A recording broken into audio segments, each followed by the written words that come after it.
Weather coverage you can count on with Chief Meteorologist Kate McKenna and the Wave 31 Storm Tracker Early Warning Radar Network. Well, one thing that we can be certain about is the fact that the rain is going to stay with us tonight, stays with us tomorrow, and there's quite a bit more of it still on the way, even if we do get a little bit of a break after midnight. This is what we are seeing currently on the Wave 31 Storm Tracker Early Warning Radar Network. Kind of difficult to track this for you just because it is still so widespread.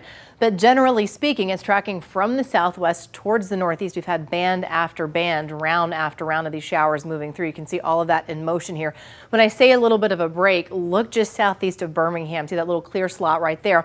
So the rain may taper temporarily, but just know that it's going to come right back as we see this front, the stationary front, finally start moving eastward as a cold front. Heavy rain ramping up ahead of that. Here's where we stand with our rainfall totals so far. Still shy of ½ an inch in Huntsville, exactly 4/10 to be specific. Over 3/4 of an inch in Muscle Shoals. Higher totals definitely for northwest Alabama, lower farther toward the east. ½ an inch in Fayetteville, just over that, and nearly 4/10 of an inch in Scottsboro.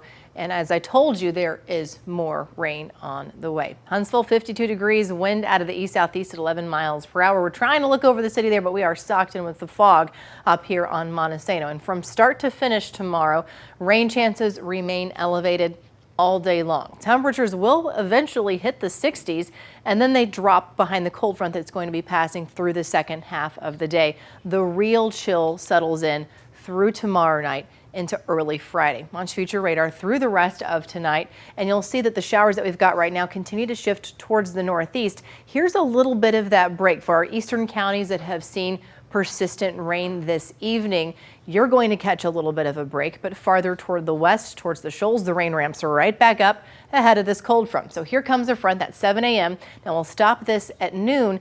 This is kind of slow moving. I had mentioned that a second ago. Because of that, that's one of the reasons why we're concerned about flooding, because you've got heavy rain moving over the same locations here as that front trudges towards the east. So that's noon. Now all the way to 3 o'clock, and look how the rain starts to kind of amplify a little bit, ramping up, quieting down farther west, but this is going to be a very wet afternoon along and east of I-65, a wet evening commute as well. But finally, by 7 o'clock, most of the heavy stuff has cleared out into Georgia. The cold front will have passed, and if you look up towards the northwest there, up into West Tennessee, you'll start to see a little bit of that chance for mix approaching.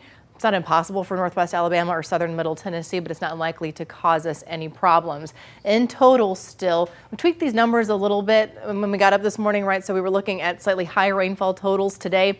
Looking ahead till tomorrow, 3 to 4 inches on the higher end, locally higher amounts will be possible. All of that to say that we've got this flood watch that's going to start at midnight, so just in less than 2 hours, last all the way through tomorrow. And this takes into account the risk for flash flooding, the risk for standing water, and also the risk for river flooding. We've already got a handful of river flood warnings that are not in effect right now, but that will be taking effect. Paint and Rock River, Flint River, Elk River, and Big Nance Creek. So as we go through the next couple of days, we will see all of this rain run off, and then those stream levels start rising. I know that those storms looked pretty nasty on future radar. We will hear rumbles of thunder as this is coming through, but that risk for severe weather at this point in time barely grazes our southern counties. Even then, it is a low end risk, so it's a 1 out of 5 on the scale from the Storm Prediction Center. We are going to get gusty wind, very heavy rain, but that's about all that we're expecting when it comes to intense weather for tomorrow. But we know good and well that the flooding can cause us plenty of problems alone, right? 7-day forecast. 64 degrees tomorrow before the drop. Then we're down to 39 degrees for our high on Friday. In between, mid-30s. Much colder to start the weekend, mid-20s Saturday morning. By the afternoon, only in the mid-40s despite the sunshine.